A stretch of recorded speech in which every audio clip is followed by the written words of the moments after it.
வணக்கம்.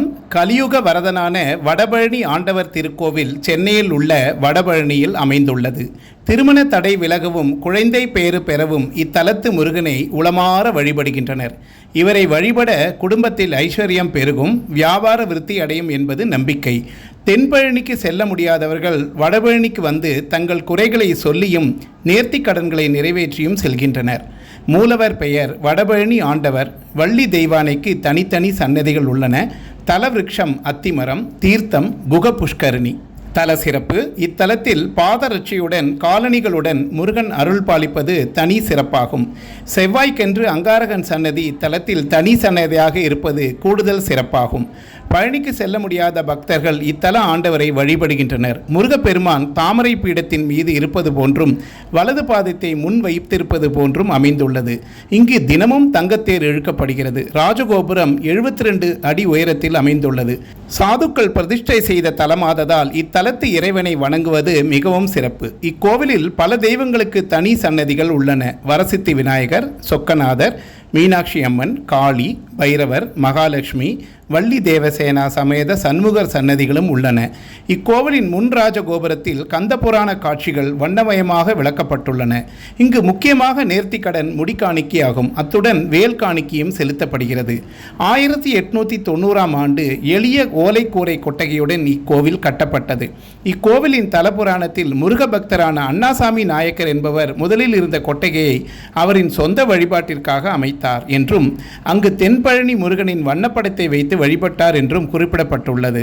அவர் ஒரு சமயம் தீவிர வயிற்று வலியால் அவதிப்பட அந்நோய் தீருவதற்கு அவர் தவறாமல் திருத்தணி மற்றும் திருப்போரூர் சென்று முருகப்பெருமானை வழிபட்டு வந்தார். பின்பு தென்பழனி யாத்திரையின் போது ஒரு சாது சொல்லியதற்கிணங்க தான் தங்கியிருந்த கொட்டகையில் பழனி முருகனின் உருவப்படத்தை வைத்து வழிபட ஆரம்பித்தார். தன்னுடைய நாக்கை அறுத்து முருகனுக்கு காணிக்கை செலுத்தினார். இதற்கு பாவாடம் என்று பெயர். பாவாடம் காணிக்கையால் அவருக்கு வயிற்று வலி நீங்கியது.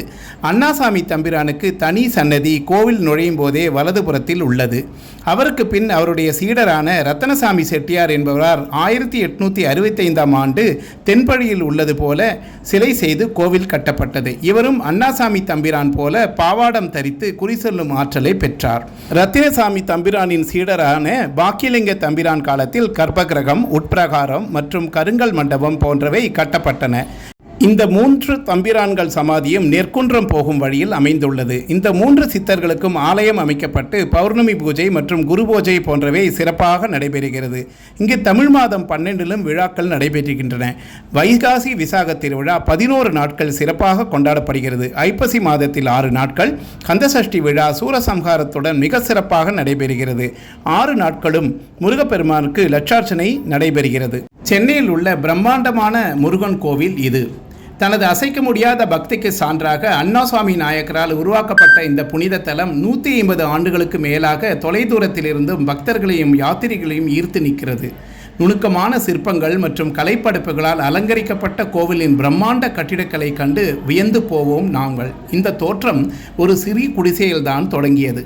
அண்ணாசாமி அதன் நிறுவனராகவும் முதல் அர்ச்சராகவும் பணியாற்ற நிலையில் இந்த புனித தலம் படிப்படியாக நாம் இன்று காணும் அற்புதமாக கலை கோவிலாக உருவெடுத்துள்ளது. 1920களில் புகழ்பெற்ற ராஜகோபுரத்தின் கட்டுமானம் உட்பட இக்கோவில் விரிவான புனரமைப்புகளுக்கு உள்ளானது. அன்று முதல் சினிமா நட்சத்திரங்களின் ஆதரவு காரணமாக இதன் புகழ் பன்மடங்கு உயர்ந்துள்ளது. பக்தர்கள் பதில்களை தேடி இங்கு வந்து மரியாதையின் அடையாளமாக வெள்ளியையும் தங்கத்தையும் சமர்ப்பிக்கின்றனர். சிலர் தங்கள் நாக்கை துளையிடுவதன் மூலமாகவோ அல்லது தலைமுடியின் மழிப்பதன் மூலமாகவோ தங்கள் பக்தியை வெளிப்படுத்துகின்றனர். இந்த கோவிலில் மட்டுமே முருகப்பெருமான் பாதணிகளுடன் காட்சியளிக்கிறார். இது கர்வத்தை துறப்பதை குறிக்கிறது. தனது இடது காலை முன்னோக்கி வைத்து நிற்பது பக்தர்களுக்கு தேவைப்படும் நேரத்தில் விரைந்து உதவ தயாராக இருப்பதை உணர்த்துகிறது. இந்த புனித தலத்தின் ஒவ்வொரு மூலையிலும் ஒரு தெய்வீக ஒளி பரவி இருக்கிறதை காண்கலாம். 108 பரதநாட்டிய கோலங்களால் அலங்கரிக்கப்பட்ட கோவிலின் கிழக்கு கோபுரம் தெய்வீக அருளை குறிக்கும் வகையில் 41 மீட்டர் உயரத்தில் கம்பீரமாக நிற்கிறது. அதன் பரந்த வளாகத்திற்கு உள்ளே விசாலமான மண்டபத்தில் திருமணங்கள் மற்றும் சமய சொற்பொழிவுகள் உள்ளிட்ட புனித விழாக்கள் நடைபெறுகின்றன. முருகப்பெருமானின் ஒரு பிரகாசமான தங்க ரதம் கோவிலின் கம்பீரத்தை மேலும் கூட்டுகிறது. அதே நேரத்தில் ஒரு கோயில் குளம் அதன் முகப்பில் அழகு சேர்க்கிறது. மேலும் ஆராய்ந்து பார்த்தால் தலவிருட்சம் என்ற புனிதமான அத்தை மரத்தை காண்பீர்கள். அங்கு பக்தர்கள் சந்ததி வரும் என்ற நம்பிக்கையில் சிறிய ஊஞ்சலை கட்டுகின்றனர். கோவிலின் தென்கிழக்கு பகுதியில் பழைய குறிமேடை இருந்த இடத்தில் இன்றும் இருக்கின்றது. அங்கு அண்ணாசாமியார் பழனியிலிருந்து கொண்டு வந்த திருவுருவப் படம் இருக்கிறது. மாதந்தோறும் சித்தர்கள் சமாதியில் சிறப்பு பூஜைகள், அன்னதானம் அன்பர்களால் செய்யப்பட்டு வருகிறது. வாழ்வளிக்கும் நாதனாய், வரமளிக்கும் தெய்வமாய், வாரி வழங்கும் வள்ளலாய் ஸ்ரீ வடபழனி ஆண்டவரை வணங்கி எல்லா நலன்களும் பெற்று இன்புற்ற வாழ வேண்டுகிறோம். நன்றி, வணக்கம். மீண்டும் சந்திப்போம். வெற்றிவேல் முருகனுக்கு அரோகரா, அரோகரா, அரோகரா. நன்றி.